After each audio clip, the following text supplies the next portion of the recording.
need a high-end designer or a lot of money to get a luxe look. Be your own interior designer. This is Affordable Interior Design, the podcast. Here's your host, Betsy Helmuth.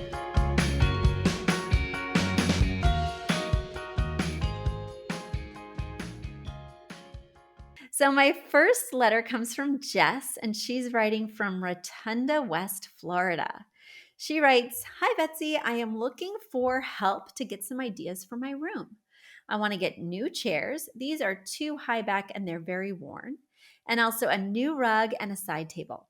The one large wall is a mystery to me. I'm a coastal girl with a, I guess, transitional clean aesthetic. I hate my lights as they look too farmhouse. They're builder placed. Do I need two side tables flanking the couch? Yes. The ugly TV wall. Perhaps add art and it needs to be lowered, maybe placed over the console. Also, the windows do need some type of treatment. The sliders are a corner sliding door. Thank you for your time." Well, Jess, I don't see any question marks to speak of in your letter. But I do hear a lot of confusion. So I think what you want me to do is look over these pictures and give you some advice about what to do next. And that, of course, I'm always happy to do. So let's review these pictures together. So those of you who aren't watching us on YouTube, and if you want to see these pictures on YouTube, you just go to Affordable Interior Design's YouTube channel. But those of you who aren't watching can get a better sense of what's going on. So the room looks very complete in many ways. There are two leather chairs sort of on a diagonal. And then there's a sofa in the middle of that. Looks to be a wooden coffee table or maybe a woven coffee table, but it's wood toned. Opposite the sofa or in front of the sofa. Oh, yes, it looks woven. And then we've got a wooden TV console that's kind of carved and has like some nice detailing on the doors. Above that, we have the TV. The sofa, by the way, is like a cream slipcover, which feels very Florida and coastal to me. And then it opens up into the dining area, which appears to be a glass table with bamboo chairs. I actually like the bamboo chair vibe, especially for Florida. The only thing I might do, because the brown is bringing me down, is maybe paint them a color. It also opens into the kitchen that has white cabinets with like a taupe and gray countertop. And then behind the glass table and chairs, we've got a sort of nautical landscape painting. And above that, we do have farmhouse style light fixtures. There's no doubt that those are definitely reading sort of farmhousey. And then, yes, there is a big blank wall, which we'll talk about because technically it's not all that blank. There appear to be several switches on that wall, as well as an outlet, as well as a little black thing. I can't tell what that is.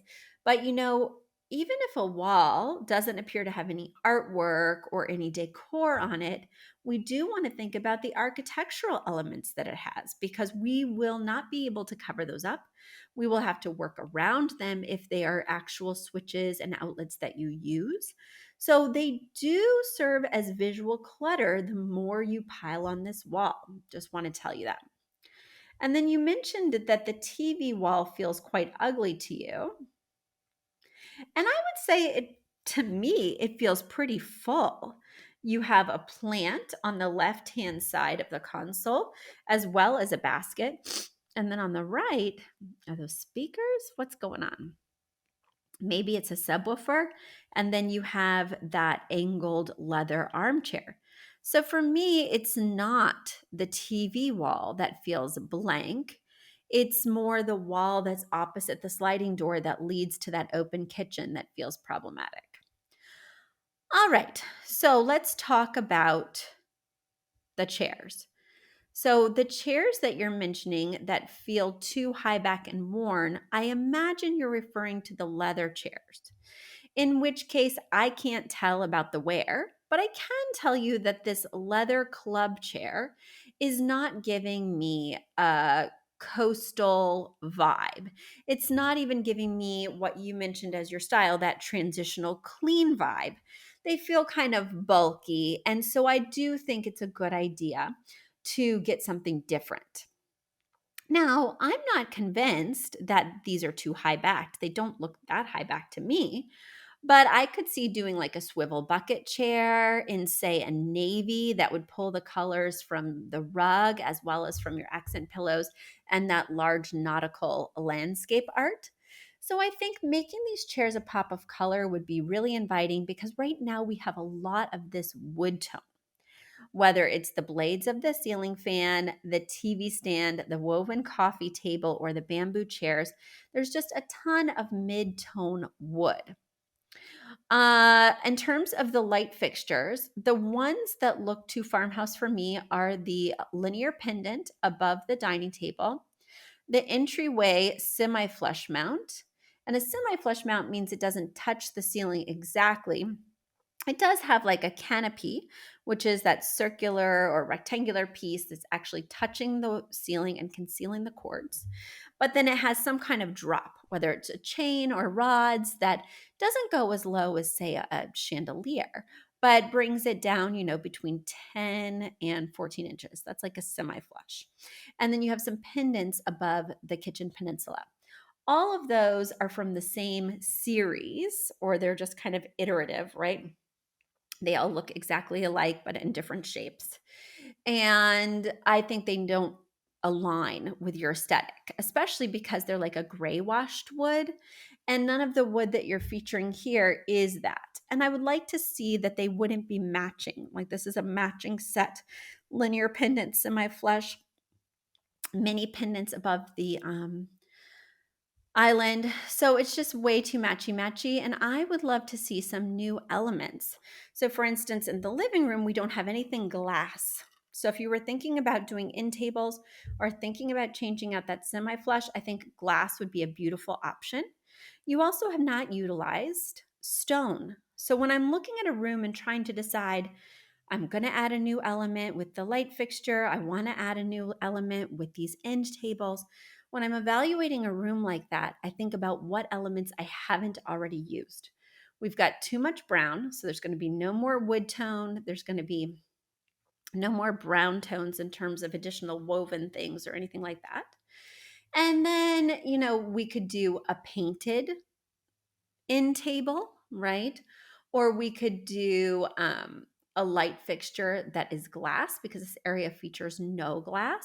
We could do an end table that's glass, but we just always want to be mindful that we're mixing and matching and using additional materials so that the room looks complex but cohesive. Because when we're selecting that glass semi flush or when we're selecting that painted wood end table, we're selecting it through the lens of our two-word phrase. Does it feel clean? Does it feel transitional? Now, I think you have the wrong two-word phrase for this space because there is clearly a coastal element that you are not bringing up. And you're clearly drawn to that, and it makes total sense for your area. So I think your two-word phrase is very off, and I think it will lead you down the wrong path when you're selecting new items. So I would make sure to find something that maybe goes more along the lines of the coastal vibe. So revisit that two-word phrase. And then in terms of do you need two tables flanking the couch, the question is, will it leave room for ample walkways when you do that? So it's not about like, do I need to make things look symmetrical? Because the answer is always no. Sometimes symmetry makes total sense, like in a traditional space or even a transitional space. Symmetry can be nice in really any space, but it is not an obligation in any style. So, what I would want to know is if you do flank this floating couch that's in the middle of the space, that leads to the slider, that leads to the kitchen, that leads to the dining area. If you do flank it with two end tables, do you have enough room to walk around? Is it impeding the flow? And because we're going to be walking around these end tables all the time, I would consider doing something with rounded edges. So that way I don't feel like I'm going to bump my thigh on the end table when I take a corner. So these are all things to think about. And in terms of the window treatments, which I think is the last thing that we haven't tackled, I'm only seeing one window in here in the dining room, which is opposite the sliders. Now, the sliders are in an L shape and kind of meet in a corner with no sheetrock. It's just that metal framing. And if you don't need privacy, I wouldn't treat them because they go out into a lanai. Is that what it's called in Florida? I've watched a lot of Golden Girls, so I'm just going to assume it's the lanai that has a beautiful pool. And I am so jealous. I'm so jealous of this pool. I am a water baby for sure. But I only see one window, and that's opposite the dining table. And does it need a treatment? Yes. I think a rod with 2 drapes would be beautiful. It's already got the white slatted blinds. So just a nice long rod and then 2 drapes outside would be quite nice. But I would leave the sliders alone because that's going to be a lot of fabric and a lot to tackle unless you really desperately need that privacy. So there we go. I think we've answered a lot of your questions, Jess, and I think you're in the right direction with a lot of this stuff.